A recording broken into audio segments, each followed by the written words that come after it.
Dulu awak makan ayam pak sekali setahun, sekali semusim. Musim ayam sakit. Kalau tak sakit ayam tu tak makan ayam. Dan sakit ayam yang boleh dibantai itu betul-betul sakit. Kalau hanya demam-demam selayang dia, kalau hanya oleng-oleng jalannya, itu belum boleh itu dikasih obat, dikasih bawang putih, ya kan? Tapi kalau sudah ke atas kedua kaki ayam tuh tak lagi bergerak dia, udah banyak lengan hijaunya, baru boleh dibantai. Jadi ibu dan bapak rahimakumullah, orang-orang dulu itu dalam hal bersedekah luar biasa, karena mereka meyakini sedekah ini jalan menjauhi api neraka.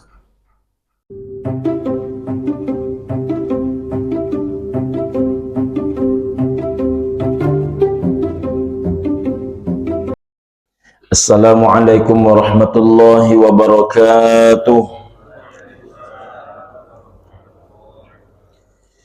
Innal hamdalillah, salatan wa salaman ala Rasulillah. Asyhadu an la ilaha illallah wahdahu la syarikalah, wa asyhadu anna Muhammadan abduhu wa rasuluhu la nabiyya ba'dah. Allahumma salli ala Muhammad wa ala alihi wa ashabihi wa mawalah, amma ba'du. Ibu dan bapak pengurus dan jamaah Masjid Nurul Fajar rahimakumullah, orang tua kami, sahabat sebaya, adik-adik kami yang berhadir yang kami cintai karena Allah, seluruh pendengar tausiah ini dimanapun berada yang insya Allah senantiasa diberikan kebahagiaan lahir batin, keselamatan dunia wal akhirah oleh Allah Subhanahu wa taala. Amin ya rabbal alamin. Kita lanjutkan ibu dan bapak kajian kita masih dalam bab keutamaan zakat dan sedekah pada hadis nomor urut yang ke-7. Bismillahirrahmanirrahim. Man arada an tustajaba da'watuhu wa an tukshafa kurbatuhu falyufarrij an mu'sirin, kata Nabi. Siapa yang ingin doanya mustajab, kata Nabi. Wa antuk syafa kurbatuhu, siapa yang ingin segala kesulitan hidupnya dilepaskan oleh Allah Subhanahu wa taala, maka obatnya ibu dan bapak rahimakumullah, kata Nabi, falyufarrij an mu'sir, hendaklah kalian melepaskan kesulitan orang lain. Ini tips yang diberikan langsung oleh Nabi. Rumus doa ini kan ibu dan bapak, kalau kita minta Allah kabulkan, karena janji Allah seperti itu. Ud'uni astajib lakum, mintalah kepadaku maka pasti aku kabulkan, aku perkenankan, aku berikan. Tapi banyak orang berdoa ibu dan bapak rahimakumullah, doa sudah disebut, permintaan sudah diucap, tapi tak sampai-sampai doanya, bahkan sampai dia berpulang ke rahmatullah. Di mana letak salahnya? Nah, salah satunya yang perlu dikoreksi ibu dan bapak, jangan-jangan kita bahagian daripada yang suka menyulitkan hidup orang lain. Termasuk juga ibu dan bapak rahimakumullah, sudah berangkat pagi pulang malam, tunggang langgangnya sudah, peras keringat banting tulangnya sudah, tapi apa yang dicari tak dapat. Kalaupun tak dapat, tak seperti yang diharap. Di mana letak salahnya? Kata Nabi SAW, yang perlu dicek adalah apakah kita ini bahagian yang suka menyulitkan orang lain. Jadi ibu dan bapak rahimakumullah, doa menjadi mustajab dikarenakan dua hal. Apabila dua hal ini ibu dan bapak rahimakumullah terkendala, doa terkendala, kesulitan hidup terkendala, maka ibu dan bapak coba cek apakah kita bahagian melapangkan atau mempersulitkan. Saya menghimbau ibu dan bapak dimanapun bekerja, dimanapun beraktivitas, terutama yang bekerja di bidang-bidang dan lembaga-lembaga kenegaraan. Bapak ibu digaji oleh uang masyarakat, digaji oleh pajak negara. Bapak ibu diberikan hak oleh negara ini untuk melayani sekaligus bertanggung jawab nantinya, bukan hanya di hadapan negara tapi juga di hadapan Allah. Asqalu fid dini al-amanah. Yang paling berat dalam hidup ini, Ibu dan Bapak, adalah ketika diberikan tugas amanah. Tak sedikit orang meminta amanah, tapi setelah dapat amanah justru tak mau menjalankan amanah. Bahkan tak sedikit orang sanggup membeli amanah. Ada orang yang sanggup membeli amanah, satu suara 500.000. Dibeli amanah itu, satu suara 500.000. Bahkan Ibu dan Bapak rahimakumullah, berapapun orang mau, yang penting dapat amanah.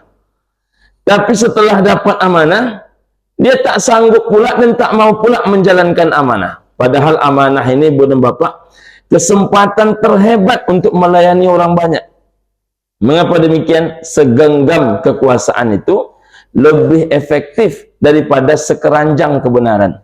Punya kita segenggam cuman, Ibu dan Bapak rahimakumullah, walaupun segenggam itu namanya ketua RT, walaupun segenggam itu namanya ketua RW, ketua pengurus masjid, dengan segenggam kekuasaan itu Ibu dan Bapak bisa menentukan hitam dan putih.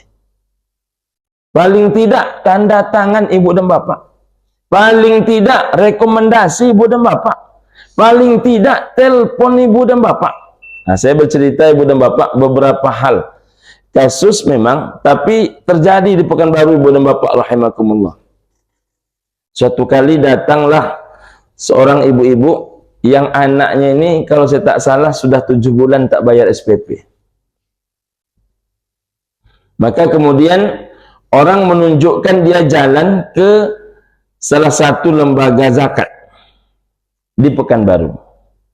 Pergilah dia menghadap ke lembaga zakat di Pekanbaru. Ditengoklah kemudian berkas-berkasnya. Setelah ditengok berkas-berkasnya, rupanya ibu ini ber-KTP Kampar.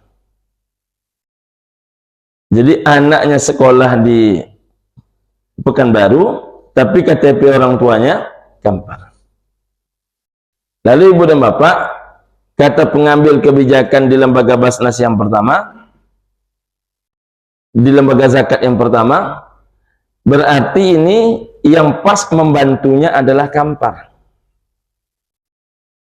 Maka pergi yang pas membantu ini adalah lembaga zakat di provinsi. Karena tinggalnya di Kampar, tapi kemudian Ibu dan Bapak rahimakumullah anak sekolah di Pekanbaru. Maka pergilah ke provinsi.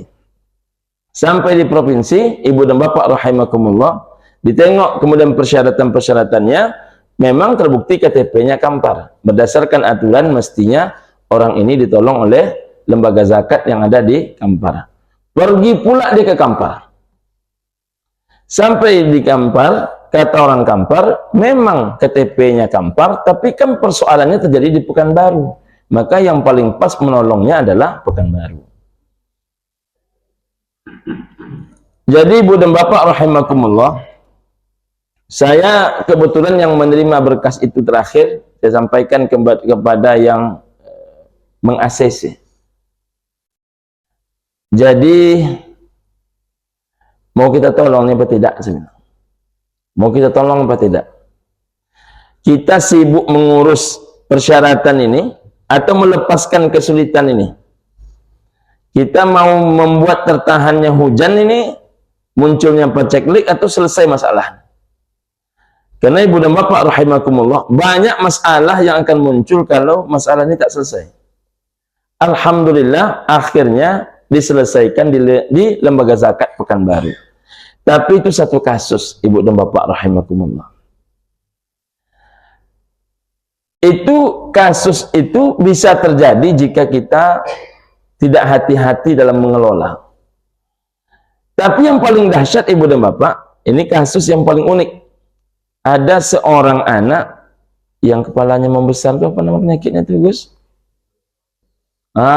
Itu kepala membesar itu, dan juga ada cairan di kepala itu, dan harus segera dilakukan operasi. Dan rupanya anak ini sudah sering sekali dilakukan operasi. Ayah ibunya sangat ingin juga anak ini diobati sebagaimana biasanya. Rupanya ibu dan bapak, karena ayahnya ini sering bolak-balik dari kantor ke rumah, bukan simpati yang dapat, tapi justru dipecat oleh kantornya. Dipecat oleh kantornya, tentu makin tak tahu kemana duit untuk membayar. Akhirnya dicobanya lah jualan mie ayam apa-apa. Pokoknya makanan itulah ibu dan bapak. Dijualnya lah mie ayam.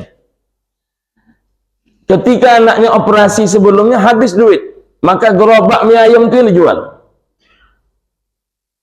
Makanya saya termasuk payah saya menerima logika orang berzakat di kampung tuh. Karena saya tahu betul banyak orang membutuhkan di Pekanbaru nih. Orang-orang berzakat di kampung tuh perlu kita berikan pemahaman. Nah, ibu dan bapak rahimakumullah, jadi tempat-tempat jualan itu pun dijual. Setelah dijual, rupanya cairan di kepala anak semakin banyak. Kemana anak mesti dibawa?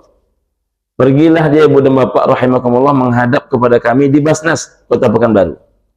Alhamdulillah kita sepakat waktu itu untuk menolong. Anak ini akan kita selesaikan, tapi kita mohon untuk dibuatkan surat pengajuannya melalui masjid. Namanya UPZ, Unit Pengumpul Zakat Masjid. Setelah kita sampaikan itu ibu dan bapak rahimakumullah, nampak cahaya di wajah bapaknya. Pergilah dia ke masjid. Oleh pihak masjid, oke, buatkan suratnya. Biar kami tanda tangan. Tiba-tiba ibu dan bapak rahimakumullah, surat sudah siap. Pihak pengurus masjid tidak mau tanda tangan.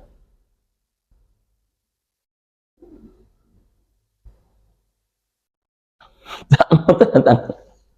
Akhirnya, rupanya payah pula meminta tanda tangan pengurus masjid ini dibandingkan Pak Wali Kota. Jadi ada orang yang macam itu pemikiran. Lalu saya sampaikan, ada enggak di situ Ustaz? Ada, tapi agak jauh. Pengurus enggak dia? Enggak. Memang payah pula. Kalau Ustaz maksudnya saya bisa bicara, ibu dan bapak rahimakumullah. Siapa nama pengurus nih? Rupanya ibu dan bapak rahimakumullah, tak ada kami yang kenal dengan pengurusnya. Pokoknya bagaimanapun dia tak mau tanda tangan. Entah apa yang terjadi. Sementara cairan di kepala anak ini kan bisa diselesaikan juga. Dia strek tak strek dibantu oleh lembaga. Anak ini kan punya hak hidup. Sampai akhirnya ibu dan bapak, anak ini mesti dibawa operasi, tetap tak mau. Sementara kami mengeluarkan uang itu, salah satu persyaratan administrasinya harus ada itu. Nah ibu dan bapak rahimakumullah, akhirnya tetap berobat anak ini. Berobatnya bisa, keluar rumah sakitnya tidak bisa. Jadi berobatnya bisa, keluar rumah sakitnya tidak bisa. Nah ibu dan bapak rahimakumullah, saya bawa berkas itu ke Ustaz Fikri Mahmud. Beliau ini abang saya, WK2, bahagian pendistribusian. Bang, bagaimanapun juga ini mesti keluar. Kita nak bertunak, berdiskusi masalah persyaratan, atau kita sama-sama berjamaah menanggung dosa jika anak ini berpulang ke rahmatullah. Alhamdulillah ibu dan bapak, itu kita carikan solusi walaupun tidak dengan cara yang pertama. Pokoknya mesti ada solusi. Nah ibu dan bapak, kita menengok di masyarakat ini, ada orang tak setuju opsi A, tapi tidak ada opsi B. Pokoknya tidak setuju. Jadi kalau tidak setuju, Pak, apa solusinya, Pak? Pokoknya tidak setuju lah, aduh. Nah, yang ini yang payahnya ibu dan bapak rahimakumullah. Pokoknya tidak setuju. Ini anak orang ini macam mana? Makan orang ini macam mana? Jadi ibu dan bapak rahimakumullah, saya menghimbau betul. Siapapun bapak ibu yang memegang segenggam kekuasaan, RT kah, RW kah, pengurus masjid kah, apakah lagi yang lebih tinggi daripada itu, termasuk ketua-ketua persatuan, gunakanlah amanah itu sebaik-baiknya, karena itu akan tercabut dari bapak tak lama setelah ini. Ada yang kadang berfungsinya 3 tahun, bukan, Pak? Ada cuman yang berfungsinya sampailah 2 periode, 10 tahun kadang-kadang. Tapi tidak ada orang seumur hidup, Pak. Jenderal bintang besar Pak Harto saja 32 tahun cuman. Tak ada orang seumur hidup menjabat. Maka gunakanlah kesempatan itu untuk mendapatkan reward terhebat dari Allah Subhanahu wa taala. Apa nama rewardnya? Doa mustajab, segala kesulitan hidup kita dilepaskan. Yang menjamin siapa?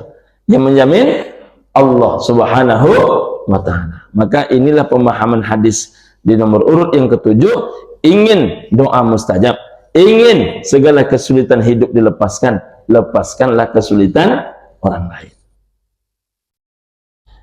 Bagaimana dengan kami yang tak bisa dengan kekuasaan Pak Ustaz?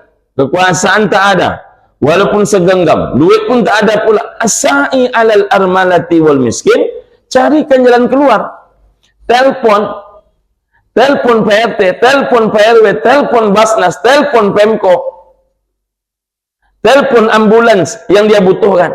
Rupanya Ibu dan Bapak, siapa yang mencarikan jalan, kata Nabi, alal armalati wal miskin, untuk menolong para janda yang susah, wal miskin, dan orang-orang miskin, kal mujahidi fi sabilillah, nilai pahalanya kata Nabi seperti jihad fi sabilillah, wa kal qaimi la yaftar, bagaikan orang yang bangun di tengah malam dan dia tidak tidur, tidak lelah sama sekali, wa qasaimi la yuftir, bagaikan orang yang berpuasa dan dia tidak berbuka sama sekali. Masya Allah. Begitu luasnya pahala Ibu dan Bapak rahimakumullah bagi orang yang senantiasa mau menolong orang lain. Hadis selanjutnya, ittaqun nar, jauhilah olehmu api neraka. Bagaimana cara menjauhi api neraka? Rupanya sedekah ini paling hebat menjauhi api neraka. Walau bisyikki tamratin, walaupun kata Nabi dengan cara memberikan sebiji kurma. Maka sahabat itu Bang Ketua, bisa dia berbeda mengamalkan sesuatu, tapi mereka sepakat mengamalkan sedekah.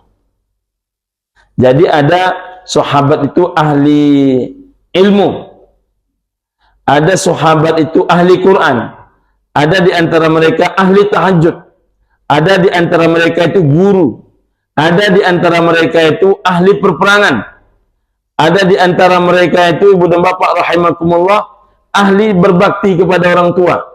Tapi seluruh sahabat itu pasti ahli sedekah.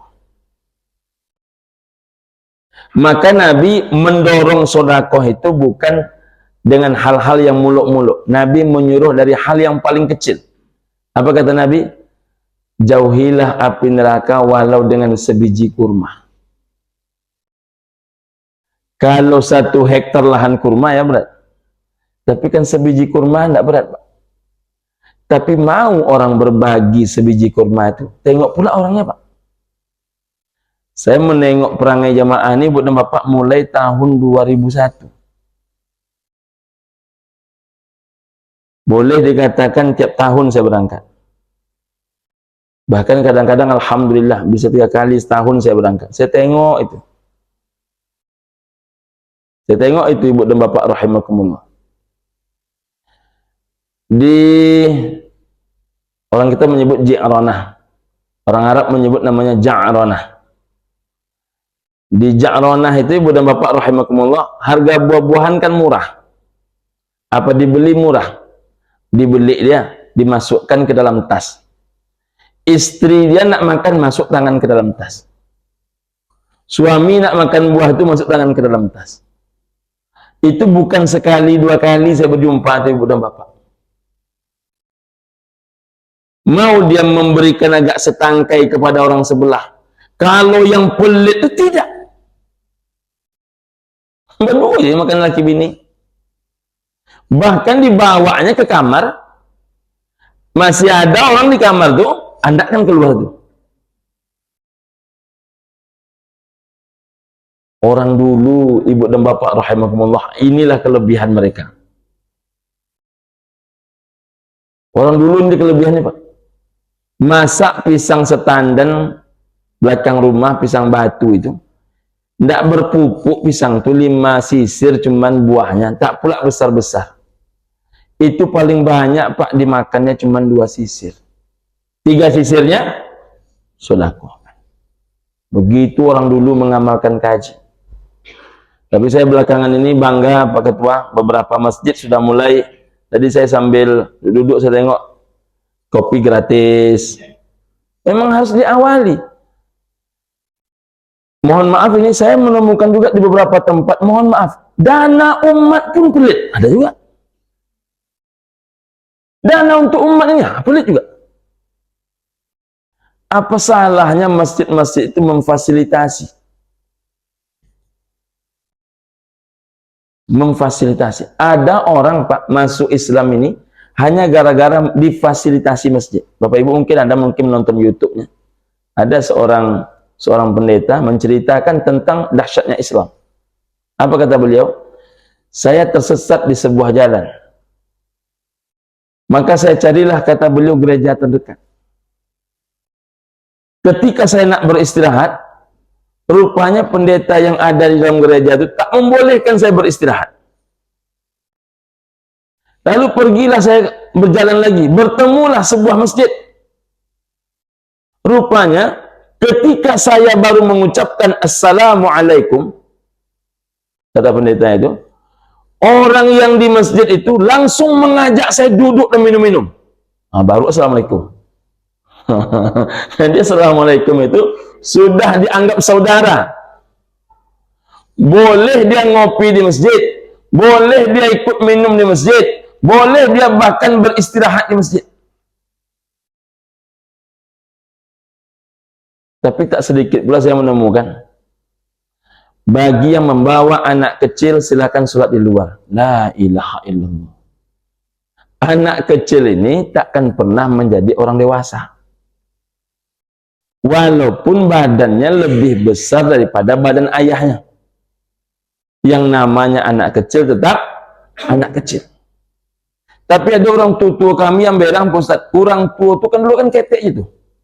Katikonya ketek dulu lebih parah lah pada anak itu leh. Ini kan baru sadarnya kan sejak usia 60 lah tuh. Tak sedikit orang-orang tua itu sadarnya pun terlambat. Cuman seperti tak mau menerima kondisi anak-anak melasa itu. Masalah anak-anak itu meribut, memang namanya anak-anak. Maka ibu dan bapak rahimakumullah, masjid ini mesti milik bersama. Maka siapapun yang hadir ke masjid, tenang dia berlama-lama di masjid. Saya Pak Ketua senang sekali. Saya tengok tadi makin banyak yang hadir sholat subuh berjamaah. Kan senang kita. Untuk apa masjid cantik-cantik, tapi isi tak ada. Ya kan? Biar sederhana, tapi jamaahnya tumpah ruah. Maka kalau kita menengok Masjid Jogokarian itu, apanya yang cantik? Biasa aja. Banyak masjid Pekanbaru yang jauh lebih megah dibandingkan Jogokarian. Tapi ibu-ibu jam 4.30 tak bisa masuk masjid. Masjidnya lantai 2, jam 4.30 itu kita harus sholat di luar. Mengapa demikian? Karena lantai 1, lantai 2 penuh. Begitu ramai jamaahnya Pak. Lantai 1, lantai 2 penuh. Kalau awak jam 4.30 itu belum juga bisa masuk masjid.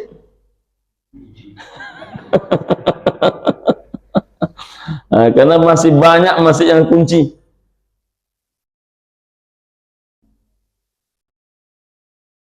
Hebatnya ibu dan bapak rahimakumullah, masjid menjadi solusi di tengah-tengah umat. Jadi di situ Pak, orang lebih bangga menyebut dia ketua masjid dibandingkan dia disebutnya sebagai dirinya dekat. Apa pekerjaan bapak? Saya ketua masjid. Samping-sampingannya saya ini dekan, kata dia. Sampingannya dekan. Kalau kita kan biasanya kan, oh saya ini dekan, kata dia. Ya di masyarakat ini saya ya itulah, kata dia. Awak diamanahi pulau di masyarakat jadi pengurus masjid kan, ya awak jalankan. Lomah jawab dong, kamu kadang-kadang kan. Tapi di Jogokarian itu terbalik. Saya pengurus masjid. Bangga dia. Mengapa demikian? Menjadi pengurus masjid ini kan ibu dan bapak rahimakumullah, yang harus dipahami oleh siapa pun menjadi pengurus masjid, tak ada kesempatan mendapatkan pahala sehebat melayani orang banyak. Siapa yang menjadi asbab sebuah kebaikan, maka bagi dia adalah pahala, dan pahala sebanyak orang yang mengikutinya. Makanya kita tidak akan sakit hati, Pak. Kalau misalnya ibu dan bapak rahimakumullah, sedikit yang datang, awak tidak sakit hati, dicemooh orang, tak sakit hati, banyak orang datang, tidak menjadi sebuah kesombongan, karena kita yakin ini cara Allah membalas kebaikan kita. Coba ibu dan bapak bayangkan, setiap hadir orang ke masjid, diundang oleh pengurus masjid, diingatkan oleh pengurus masjid, maka tanpa mengurangi pahala ibu dan bapak yang hadir ini, maka ditotalkan seluruhnya. Siapapun yang beraktivitas menyebabkan asbab hadirnya pengajian, asbab hadirnya salat berjamaah, itu mendapatkan pahala sebanyak orang yang melaksanakannya. Nah, itu luar biasa.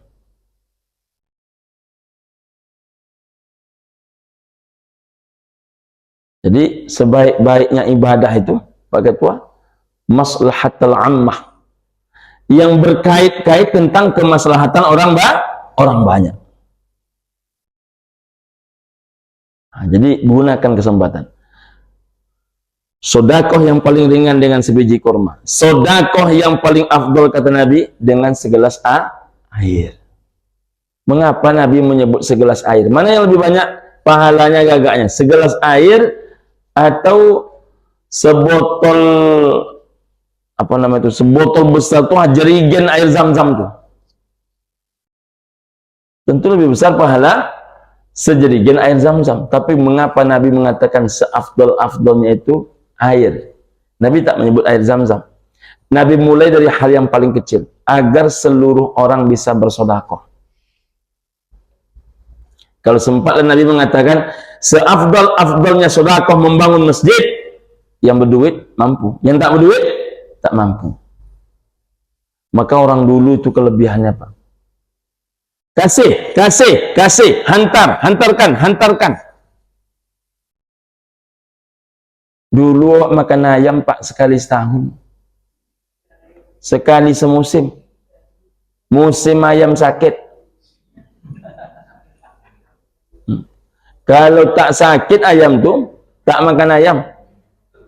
Dan sakit ayam yang boleh dibantai itu betul-betul sakit.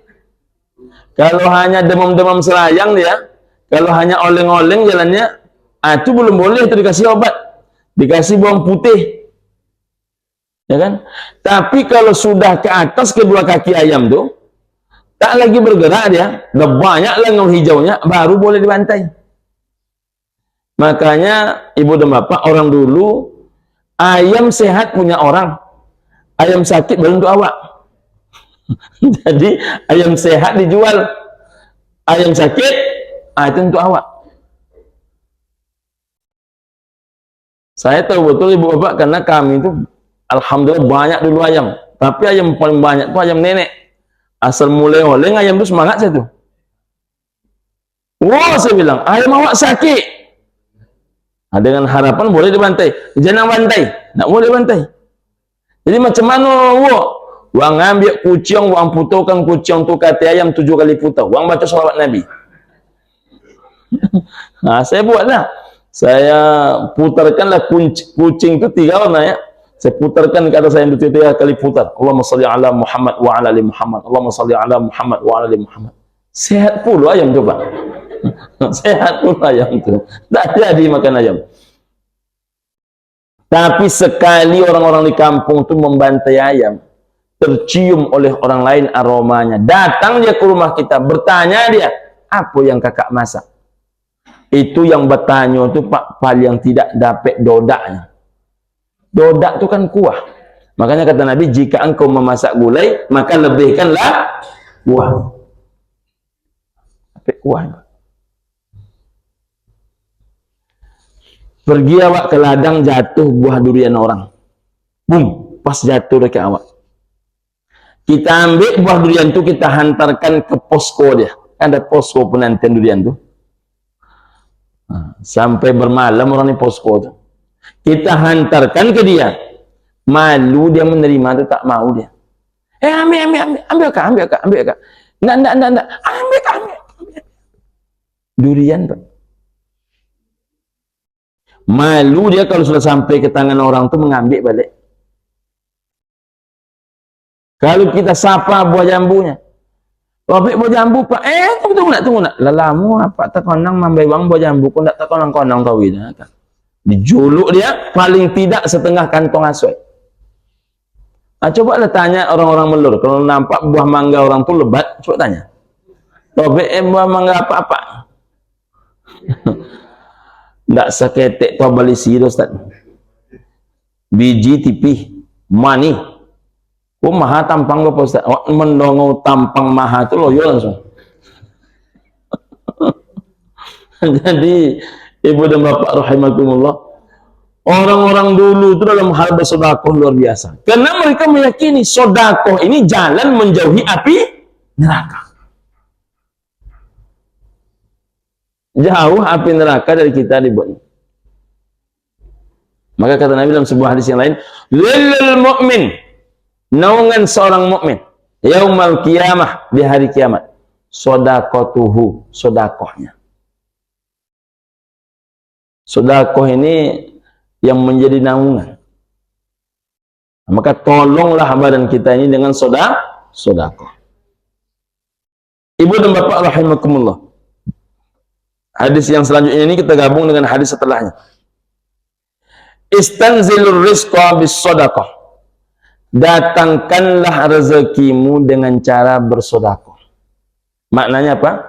Kalau bersedekah maka pasti ada rezekinya. Kalau berhenti sedekah, berhenti rezeki. Jarang bersedekah, jarang datang rezeki. Sesekali bersedekah, sesekali datang rezeki. Jadi sedekah ini, ibu dan bapak, jalan datangnya rezeki. Maka dengan hadis setelahnya apa kata Nabi SAW? Hasrinu amwalakum bizzakah wadawu mardakum bissadaqah wa a'iddu lil bala'i ad-du'a.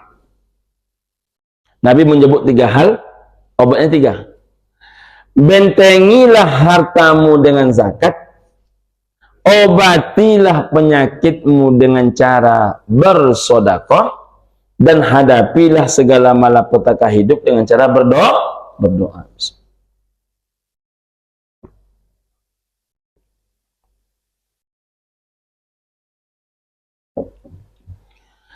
Berangkat pagi, pulang malam sudah.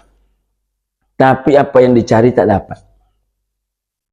Kadang dapat apa yang dicari, tapi tak pernah cukup. Padahal logikanya zakat, logikanya rezeki, sedikitnya cukup. Banyaknya berlebih. Orang dulu ibu dan bapak, payah nak mencari duit. Tapi kemudian ibu dan bapak rahimakumullah, yang namanya untuk sebatas hidup, kebutuhan hidup, bisa mereka jalani. Orang sekarang begaji tiap bulan. Begaji tiap bulan. Tapi merasa hidup susah setiap saat. Apalagi kalau sudah berbicara nak ngopi sama kawan-kawan. Susah aja bentuk wajah itu. Nah, jadi macam mana kita berharap dia nak membayar? Dia duduk saja ditengoknya dulu siapa nak membayar. Ada orang begitu. Tapi ada orang ibu dan bapak rahimakumullah, senang saja hati dia itu kalau rezeki dia itu ikut orang makan.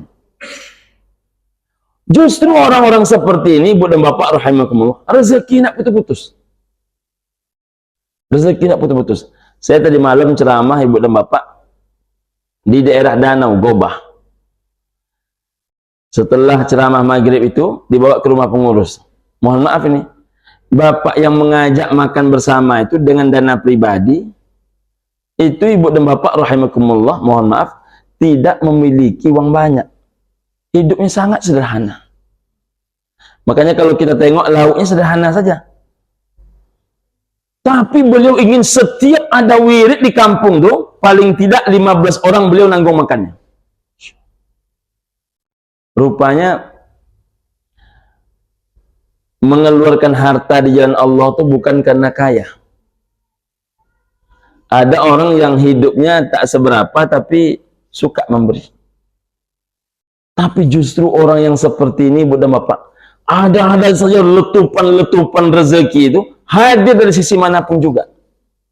Maka Ibu dan Bapak, kalau ada orang yang sudah berangkat pagi pulang malam tapi tak dapat apa yang dia inginkan, tak sampai apa yang dia butuhkan, maka coba cek zakatnya.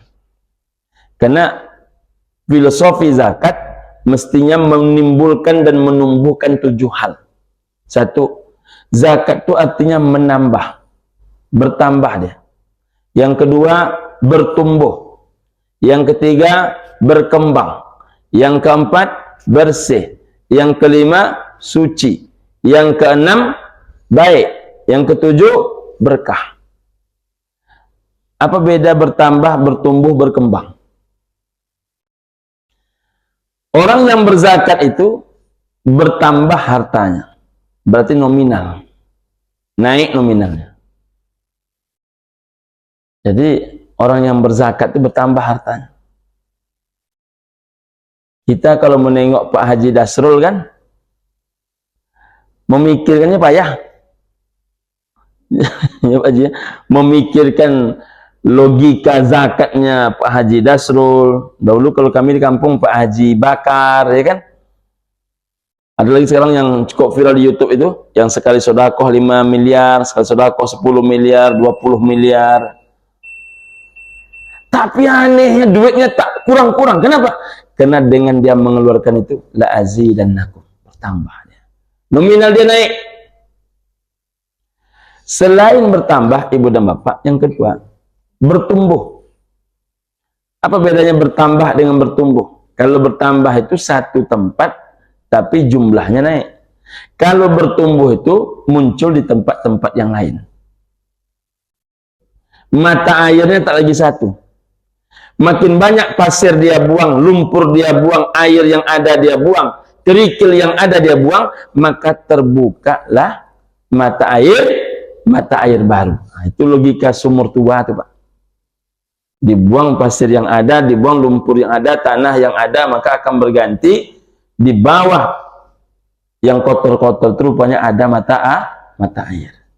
Tumbuh dia. Yang ketiga, berkembang. Berkembang ini tak lagi di tempat itu saja, di peluang usaha yang lain.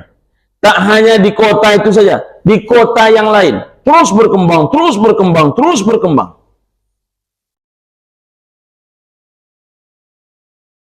Awak membeli tanah, Pak, tanah yang dapat. Pak Haji Dasrul membeli tanah, minyak yang dapat. Kok bisa berbeda itu kan? Sama-sama membeli tanah. Ada lagi orang yang ahli zakat di Damas Raya itu, Ibu Bapak, bukit pun dibeli dia. Sebagian orang mengatakan macak-acak piti. Rupanya setelah dibelinya bukit itu, ditemukan dalam kedalaman 40 meter emas. Emas, Masya. Itu di Damas Raya tuh Pak Haji. Luar biasa zakatnya. Tapi memberi ini dahsyat sekali Pak. Saking dahsyatnya, kalau dia pesta, dia menolak semua amplop. Tapi semua orang datang dikasih amplop. Rasanya belum ada orang Pekanbaru macam itu Pak Ketua. Itu perlu juga tuh dicoba-coba tuh Pak Haji. Nah. Kalau acara akikah, tuan rumah tak menerima amplop, itu ada. Sudah kita temukan. Tak mau dia. Jadi kalau orang membawa amplop, anak dia akikah tak mau diterima. Hari ini saya bersodakoh, kata dia. Bukan menerima sodakoh. Hari ini saya memberi, bukan menerima. Ada. Tapi orang yang datang dapat amplop, nah ini makanya kalau beliau ini pesta penuh sesak. Dan amplopnya itu bukan hanya amplop sembarangan, sampai motor pun disiapkan dia. Nah, awal-awal dulu banyak orang merasa heran, membuang-buang duit. Tapi anehnya itulah, jangankan tanah, bukit pun dibeli dia emas isinya. Karena orang yang berzakat ini tak memiliki urat miskin. Bertambah hartanya, bertumbuh letaknya, berkembang dari sisi manapun yang Allah kehendaki. Bahkan berkembang itu ibu dan bapak bisa tidak hanya sebatas dalam bentuk harta, bisa dalam bentuk kesehatan. Jumlah nominal uangnya tetap, tapi jumlah kesehatannya dinaikkan. Jumlah nominal uangnya Pak Haji tetap, tapi jumlah kebahagiaannya dinaikkan. Tenang saja. Orang banyak duit kerasa kerusuk, dia tak betul-betul berduit, tetapi tenang aja. Kalau orang tak berduit kerasa kerusuk, bisa paham. Ini orang banyak duit, kerasa kerusuk. Sibuk saya. Nah, itu berarti kebahagiaannya tak ketemu dia. Ada orang duitnya tak seberapa, tapi kemudian Allah dongkrakkan dari mana? Kebahagiaan berumah tangga. Istri memandang suami itu nak senyum aja. Jadi kalau suami ibu senyum menengok ibu, itu pertanda suami ibu itu mendapatkan keberkahan zakat. Istri menengok suaminya senang aja, tak nak melawan sedikit pun. Bahkan ketika berbeda, istri ini sangat paham dengan suaminya. Bang, tapi tidak pernah melawan. Ya macam-macam ibu-ibu Nurul Fajar nih lah. Nampak juga wajah-wajah tak pernah melawan, kan nampak juga. Nah, jadi ibu dan bapak rahimakumullah, bertambah, bertumbuh, berkembang. Yang keempat, bersih. Yang bersih itu apa? Yang bersih itu adalah bersih jiwa orang yang berzakat. Orang berzakat ini Pak hilang tamak. Awal-awalnya kan kita ini kan punya tamak. Tapi kemudian mencoba-coba belajar, dikurangi dengan bentuk zakat. Dulu 2,5%, habis itu naik 2,6. Naik itu 4%, 5%. Menaikkan itu ibu dan bapak tak mudah. Karena banyak orang berpikir bisa saja kita berzakat 2,5% dan lunas hutang. Betul, memang zakat itu 2,5%. Tapi Abdurrahman bin Auf zakatnya 97,5%. Nah, kita jangankan 97,5%, 7,5%-nya saja. Nah, itu dah dahsyat itu. Orang yang punya duit 600 juta setahun, Pak, 2,5%-nya 15 juta loh, Pak. Kalau seandainya dia buat 7,5%, 45 juta, Pak. Sama dengan sewa ruko tepi Jalan Ringkah. Kalau dia titip ke Masjid Nurul Fajar, Pak Ketua, apa yang tak nak dibuat?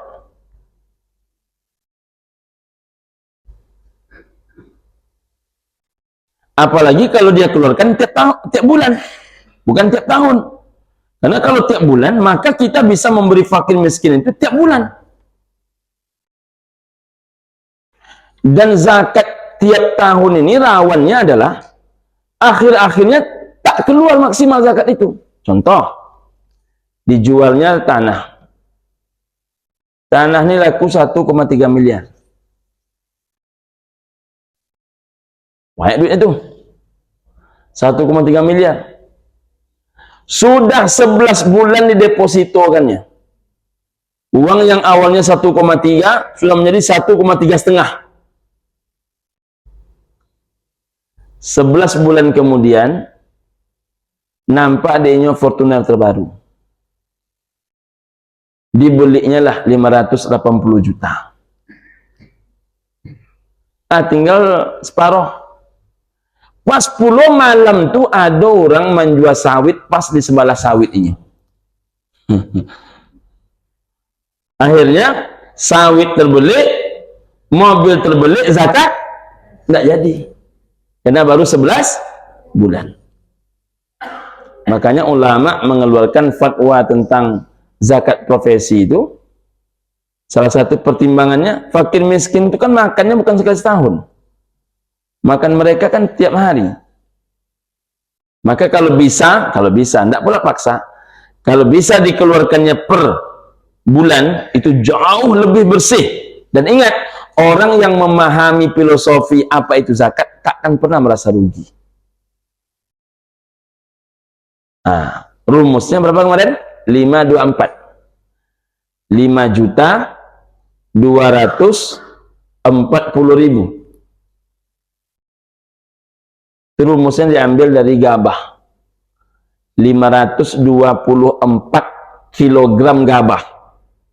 Kalau orang nanam padi kan gabah kan. 524 kilogram gabah bila dikali 10.000, maka setiap orang yang punya gabah 524 berarti sama dengan penghasilan 5.240.000, maka ada duit orang di dalamnya 131.000. Maka memulai itu tak mudah, Pak. Karena ketika 524 biasanya banyak piutang. Honda kredit, mobil kredit, rumah kredit juga. Maka setiap 524 keluarkan 131. Ibu dan Bapak rahimakumullah, selain hilang ketamakannya, bersih jiwanya, hilang pelitnya, hilang kikirnya, yang kelima suci.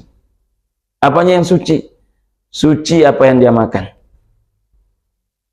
Nah, orang yang memakan yang suci-suci ini, Pak, maka insya Allah segala hakikat kebahagiaan hidup dia dapat. Bila kita sholat tidak bisa khusyuk, coba cek zakatnya sempurna apa tidak.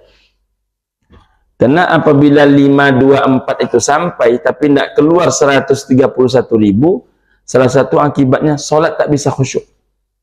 Sibuk menghitung rakaat ketiga dan keempatnya. 3 sampai. Itu berarti bercampur dengan yang haram itu. Imam Syafi'i saya termakan buah apel hanyut. Hilang hafalan Qur'annya setengah. Awak apa yang tak awak makan? Itulah Pak Ustaz. Pangana kau dalam sholat untuk kemana-mana Pak Ustaz. Nah, coba cek apa yang dimakan.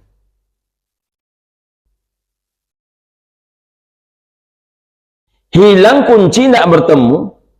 Baru mulai takbiratul ihram. Tambah sobok di mana kunci itu.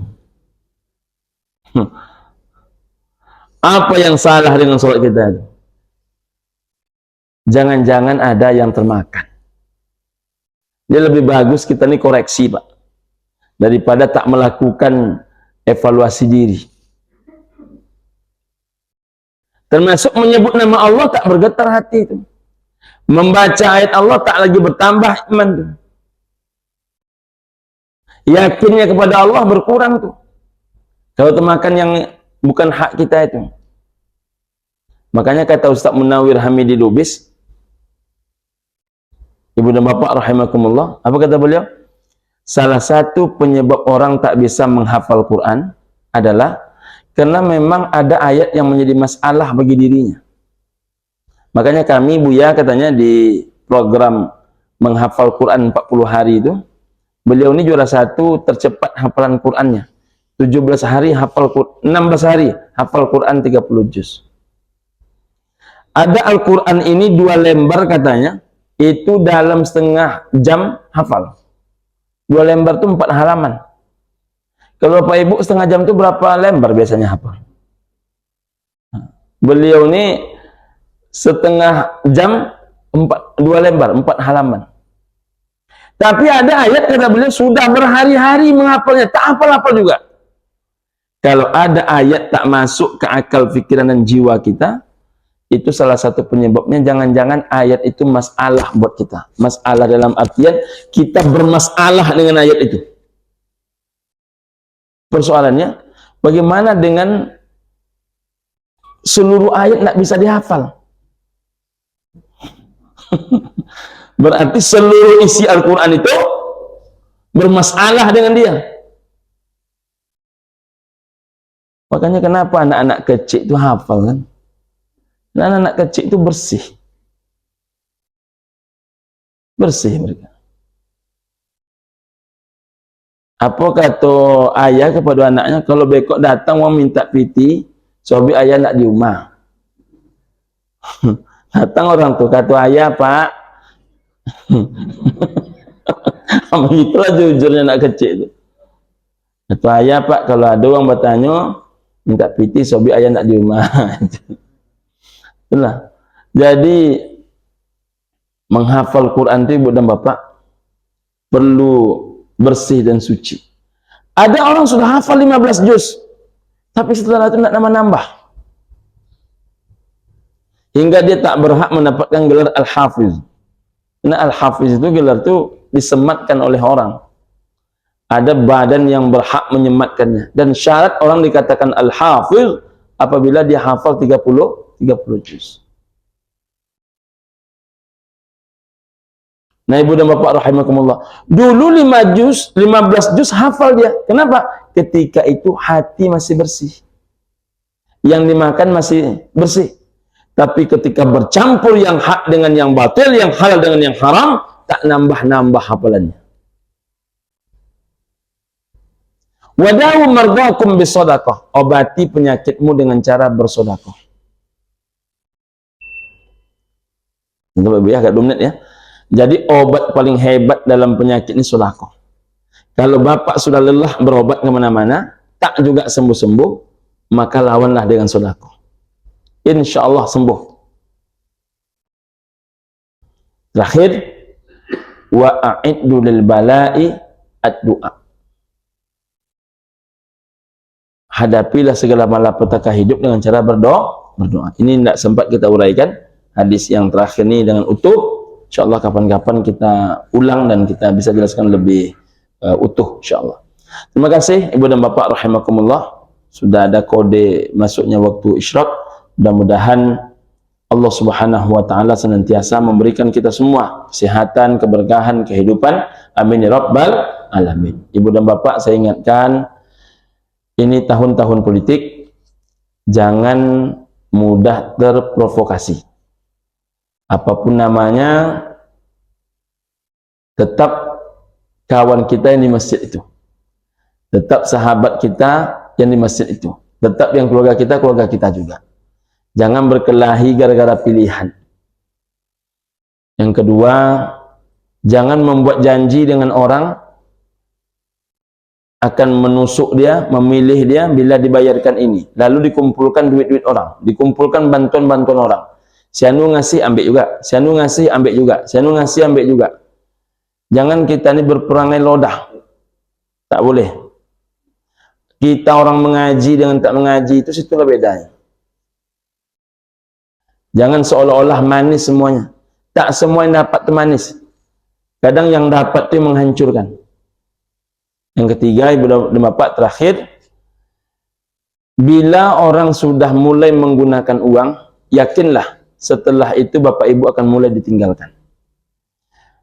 Pak Muflihun, Pak PJ Wali Kota kita mengatakan 10 tahun beliau di Sekwan itu, 2 tahun Sekwan, selebihnya kepala bagian kalau saya tak salah. Apa kata beliau? Orang yang sudah membayar di pangkal, maka dianggapnya membayar itulah pengabdian dia ke masyarakat. Makanya kenapa banyak anggota-anggota dewan itu datangnya hanya sewaktu di pangkal. Habis itu tak nampak-nampak lagi. Karena dengan dia memberi duit kepada ibu dan bapak, maka itulah yang dianggapnya pengabdiannya. Selesailah sudah. Na'udzubillahi min dzalik. Mari kita perbaiki negara ini, kota ini, dengan menempatkan orang-orang yang baik. Siapapun mereka, terpulang kepada ibu dan bapak yang memutuskannya. Terima kasih. Billahi taufiq wal hidayah. Warridha minal inayah. Assalamualaikum warahmatullahi wabarakatuh.